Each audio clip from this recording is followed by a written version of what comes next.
thanks to HubSpot for sponsoring this video. So I only work 3 to 6 hours a day, but one rule that I like to have is that I like to have an empty calendar.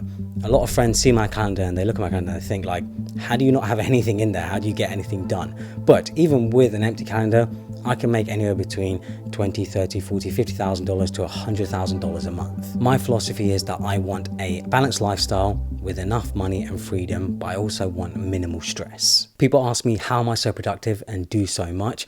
But no joke, I probably actually play video games just as much as I work. I spend just as many hours playing video games, doing other stuff than I actually do working. Working actually takes up a very little amount of my own time. The idea of always being productive and making the most of every living minute, I think is absolute nonsense. I don't think it makes any sense, and I don't think we as humans are designed for that. I genuinely believe that we as humans are not designed to be productive all the time. So the way I'm able to do this is that I have 4 types of work that you could say that I do on a weekly basis. I'm filming YouTube videos, I'm doing photography, I'm doing website building, and I'm working on sort of designing creative projects. I guess I also do have a number 5, which is just running my businesses. Individually though, those 4 things that I just mentioned are not actually that high leverage, but working together, they very much are.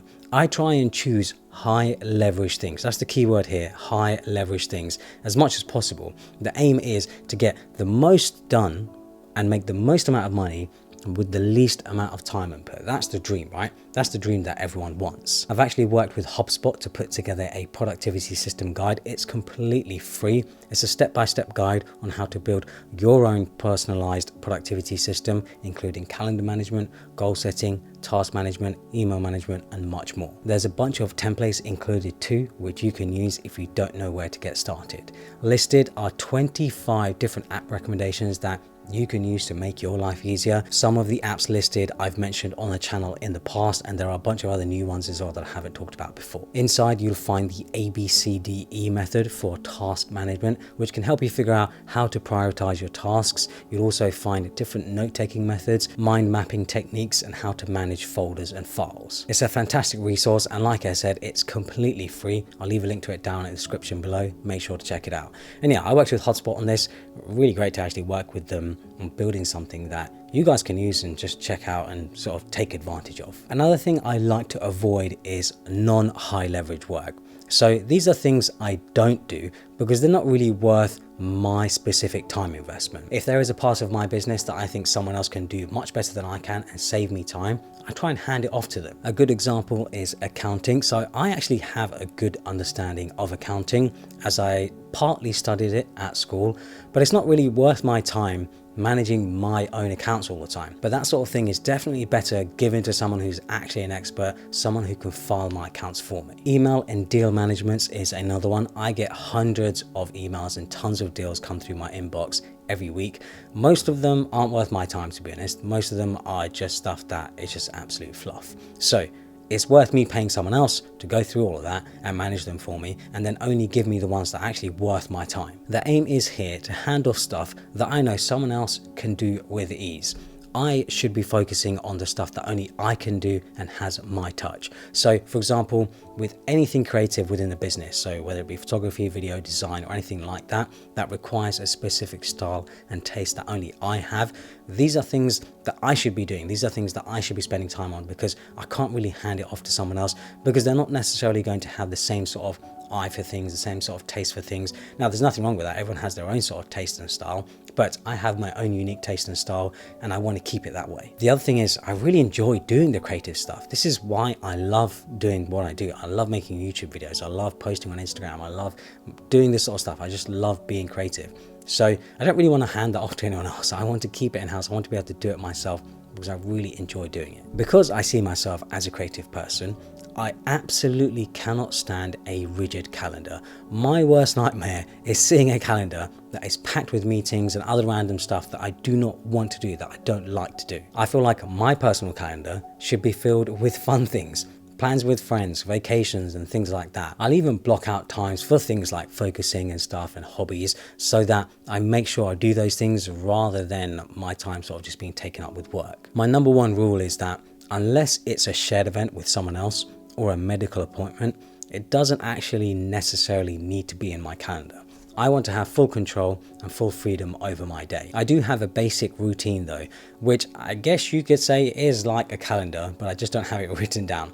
But I do think having a routine is something that everyone should have. So my basic routine consists of getting up around 8 or 9 a.m. So I refuse to have an alarm. I feel like I don't want to be waking up to an alarm. I want to wake up naturally.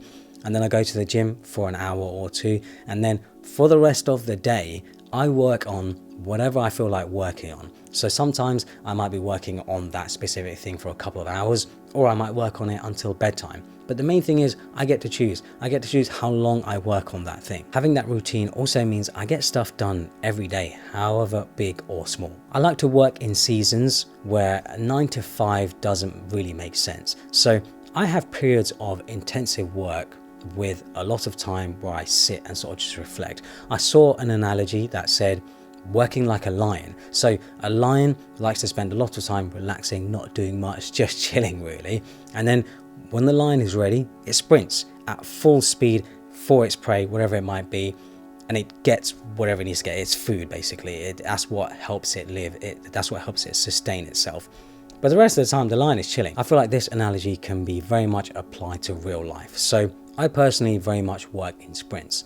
So there could be a week where I don't get much done at all. I'm just like not really in the mood, my mind isn't there, I'm not focused. And then there could be a few days where I absolutely smash it out and get weeks of work done. I really do think if you're working in the creative industry, you do any sort of creative work, working in sprints is a much better way to really get a lot done very quickly, but then at the same time not burn yourself out. Now, a common issue, which I know many others also face, including myself, is procrastinating. Just like most other people, I can easily get distracted and start browsing things like Instagram, TikTok, Twitter, or just watch some random YouTube video. I am guilty of it as well. Unfortunately though, I don't really have any easy answer to this, but what I do is just force myself to start. I know that when I start and when I get into the flow of things that I will end up finishing it. Having the discipline to just start is the most important thing. Most people think you need motivation. I think that is absolute nonsense. Motivation is nice. It's nice to get motivated to do something, but to actually do the thing, to actually get started, you need discipline. And discipline is something that you really do sort of have to force yourself. But I have found with discipline that the more you get used to the idea of doing something that's tough, the more you get used to the idea of doing something that you have to do, you just naturally do it. And I think I've trained myself over years to do that, where when I know I need to get something important done, instead of waiting for motivation to come along and motivate me to do the task, I'm just like, okay, I just need to do this thing because once it's done, it's out of the way. I also like to do this funny thing where I almost like to scare myself. So I say to myself that if I don't get this done, I won't make any money. I will make this person unhappy, or something else bad will happen. Now, I don't really want to let others down, but most importantly, I don't want to let myself down. No one else will care about myself as much as I do. So I need to be strict with myself. I need to hold myself to a higher standard. I need to realize that me as a person, who I am and stuff, I need to almost look up to that person. Does that make any sense? I hope it makes sense. But the idea is that I need to be taking care of myself. I need to do things because I know that I'm doing this for me and that it's going to benefit me. So yeah, that is my no calendar sort of framework, the way I make life happen without a calendar. I really do think this idea of where we have to have a full calendar, that we have to have things going on every single day, I really don't think that makes sense. So don't feel like when you see other people online where they have super busy calendars, where they're always doing something all the time, that they're super productive. I bet you they're not really enjoying themselves. They're actually quite unhappy because they're always forced into this sort of rigid schedule, which is unfortunate because the whole point of, I think, being human is to be able to have the freedom to be able to do what you like. Also, another thing which you will probably hear a lot of wealthy people say is that you've got to work hard. You've got to work hard for the money, for the business, for this, that, and the other. Now, a lot of people misunderstand what that actually means. They think working hard is putting in the hours, constantly working, constantly doing, or sort of working on that thing. When actually, what a lot of wealthy people mean is that you should be working smarter. You should be using the time that you have to do high leverage things, like I said earlier. You need to be working on things that scale over time. This is something I bang on about on the channel as much as possible.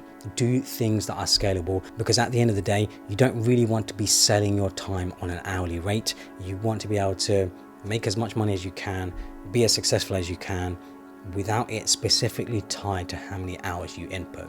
So yeah, just me going off on a tangent. Hopefully you guys enjoyed this video. Follow me on Instagram and Twitter and subscribe for more.